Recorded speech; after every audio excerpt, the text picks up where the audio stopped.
மக்களே நம்ம தமிழக அரசாங்கம் இப்ப சிறப்பான அதிரடியான சம்பவங்கள்ல வந்து ஈடுபட்டிருக்காங்க. என்ன நடந்திருக்குன்னா, அதாவது சென்னை மாநகராட்சியில வொர்க் பண்ணுவாங்க இல்லையா? ஸோ அந்த வொர்க் பண்ணக்கூடிய இந்த அரசு ஊழியர்கள் வந்து சரியா டைம்க்கு வரமாட்றாங்க அப்படிங்கின்ற ஒரு கம்ப்ளைண்ட் வந்து எழுந்திருக்கு. அது சம்மந்தப்பட்டு நம்மளுடைய தமிழக அரசு வந்து ஒரு உத்தரவு வந்து பிறப்பிச்சிருக்காங்க சென்னை மாநகராட்சிக்கு. அது என்னன்னா, அரசு பணியாளர்கள் கரெக்ட்டா அவங்களுடைய டைம்க்கு வரணும். ஸோ அவங்களுடைய அந்த டைமிங்க கரெக்ட்டா கீப் அப் பண்ணணும் அப்படின்ற ஒரு உத்தரவு வந்து பிறப்பிச்சிருக்காங்க. ஸோ அதற்கு ஏற்பவாறு இனிமே பயோமெட்ரிக் முறைய வந்து பின்பற்றுவாங்க. ஸோ எந்த ஒரு அரசு அதிகாரியும் இனிமே பர்மிஷன்ட்டு வெளிய போன பிறகு, அந்த இடத்துல இருந்து இனிமே லொகேஷன வந்து ஆன் பண்ணி, எந்த இடத்துல இருக்கோம் அப்படின்ட்டு அந்த லொகேஷன வந்து ஷேர் பண்ணணும். அதே சமயத்துல போக்குவரத்து துறை இருக்கு பார்த்தீங்களா? அந்த போக்குவரத்து துறையில இருக்கக்கூடிய இந்த பேருந்துகளை இயக்கக்கூடிய டிரைவர்ஸ் இருக்காங்க இல்லையா?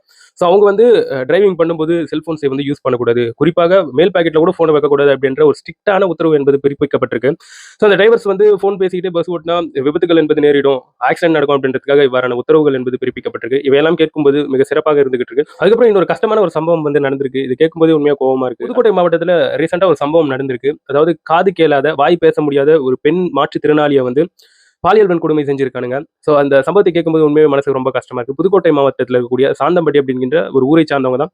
35 வயசு ஆகக்கூடிய ஒரு பெண் ஒருத்தவங்க. ரீசென்ட்டா அவங்க வந்து ஆலங்குடி அப்படின்ற ஒரு ஏரியாவுல ஒரு தனியார் அரிசி மண்டியில வேலை பார்த்துட்டு வந்து பஸ் ஸ்டாண்ட்ல வெயிட் பண்றாங்க வீட்டுக்கு போகணுன்ட்டு.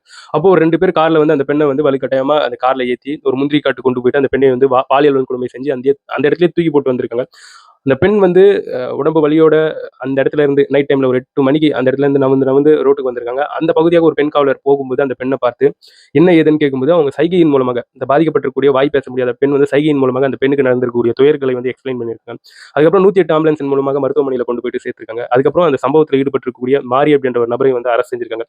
சேகர் அப்படின்ற இன்னொரு நபர் வந்து தலைமறைவா இருக்காரு. இது சம்பந்தப்பட்டு நிறைய போராட்டங்களும் போய்கிட்டு இருக்கு. சேகர் அப்படின்ற அந்த நபரை வந்து சீக்கிரமா அரெஸ்ட் பண்ணணும் அப்படின்ற மாதிரி இப்போ வந்து போராட்டங்கள் வந்து போயிட்டு இருக்கு. இந்த சம்பவத்துல நிறைய பேர் பயங்கரமா கோவப்பட்டு நிறைய கண்டனங்கள், நிறைய எதிர்ப்புகளை வந்து பதிவு பண்ணிட்டு வராங்க.